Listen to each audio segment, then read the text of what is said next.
It's said a lot of my story really, but I don't want to go too much into that, but I'm in recovery myself. I've been in recovery since 04, and that wasn't the date that I planned to get into recovery.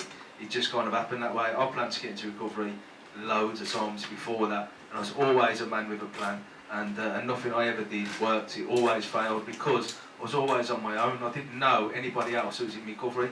That's the thing.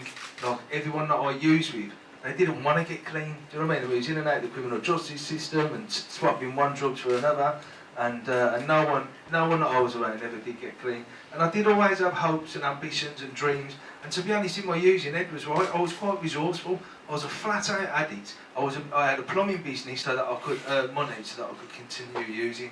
I weren't earning money so that I could have fun. I was earning money so that I could live. Because I suffer with an illness. I didn't understand that then. I thought I'm wrong. I thought there's something wrong with me. What is wrong with me? Because I didn't have a bad childhood really, but I just ended up in this cycle of addiction and found no way out.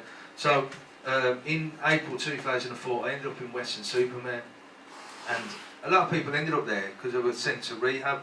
I didn't have the pleasure of that. I ended up a friend of mine who, although in my using I wasn't very nice sometimes, but I always had a good heart really. And there was one kid that was there that ended up going to jail, and he went down to Western and he told me about it and said come down, and it was at the point in my life where there was no, I was out of ideas, so I went down there anyway and got introduced to people in recovery. And I remember hearing people in mutual aid meetings talking about where they'd come from and what they were doing. I remember one guy sharing that he was like 2 years clean off everything, like he hadn't taken anything.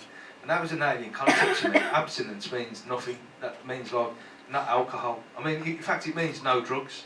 Right? I mean, I ain't daft, but I'd never contemplated that idea before. Like, I wanted to stop taking drugs by taking other drugs. Do you know what I mean? Whether it be scripts or whether it be something else I could get off the street. I'd never contemplated the idea that if I stop taking drugs, I'll be clean and my life will get better. So that's what happened. And I do remember the early days just thinking, imagine like, what my life would be like. Like imagine if I could just get up and not have to take something to feel alright. Like imagine if I could be a good dad to my kids.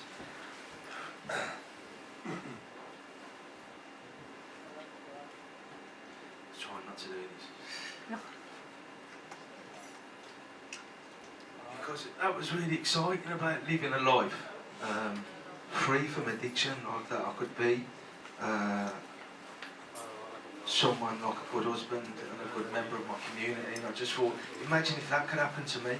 So anyway, that's what did happen, and I stayed clean and I started going to meetings and I integrated into community. Now community, like Adrian was saying, is a big part of this. Like I was in isolation in my addiction for a long time, and I was in Western, I was part of this community. It was a completely different life, like completely alien. I was really spiritual, I was thinking about other people, I was really conscientious, I was like, you know, I was considerate, I was caring, and like, you know, and I remember coming back to Birmingham at the time. There's no real recovery community around Birmingham. The meetings that I go to, there was about maybe 2 meetings, sometimes it'd be one off, and then I used to come back to Birmingham, and I would drive, and even like when I hit Birmingham, even my driving would change. Do you know what I mean? And I'd be getting out of the car, like, I weren't living like that in Birmingham.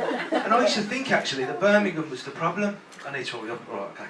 So, but the problem wasn't Birmingham, it was me, because once I started changing the way I behaved, then the world seemed different and the world responded to me better. So that's my story, that I ended up getting in recovery. And I wanted to do something, and after a couple of years, I just took a risk, and what happened is, that my nan passed away, and